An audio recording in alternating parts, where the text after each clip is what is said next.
Ahmed had never seen snow, not the kind that frosted windows and transformed rooftops into icing-top houses. He lived in a town where winters were mild, offering only the sharp, fresh scent of cool air and the silvery dew that sparkled on grass at sunrise. But this year, Ahmed decided that no matter the weather, this Christmas would be special. It was not a holiday his family celebrated in the traditional sense, but the joy, laughter, and spirit of togetherness spoke to his heart.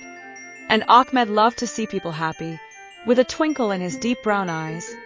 Ahmed set out to create his version of Christmas magic.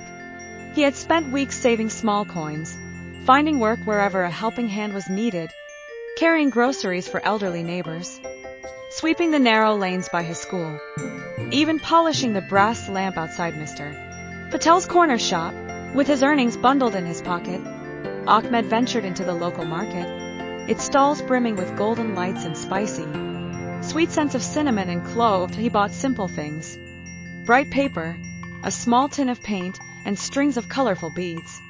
Back at home, his fingers flew as he folded and cut, painted and strung that he hung handmade garlands across his family's cozy living room, each piece carrying his earnest wish for joy. For hours, he hummed a melody he'd heard once, a tune that spoke of peace and love. His mother, tired from her work at the hospital, came home and paused at the door, eyes softening at the sight of her son's handiwork. "Ahmed," she whispered, her voice catching TV, stepping forward to wrap her in a warm hug. "Merry Christmas, Mama," he said, a grin lighting up his face. The next day, Ahmed's friends from different backgrounds came to visit. He'd invited them all, wanting them to share this moment, no matter what they believed or where they came from. They laughed, played games with marbles and chalk, and nibbled on sweet dates Ahmed's mother had prepared.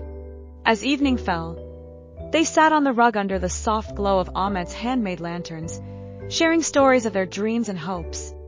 The world outside carried on, busy and bustling, but within the warmth of that small room, laughter rippled like bells, sweet and sincere. In that moment, Ahmed realized that the greatest gift wasn't something you could buy, but what you shared. Kindness, time, and the desire to make someone else smile. That Christmas, without snow or presents wrapped in ribbons, Ahmed's heart glowed brighter than any holiday light.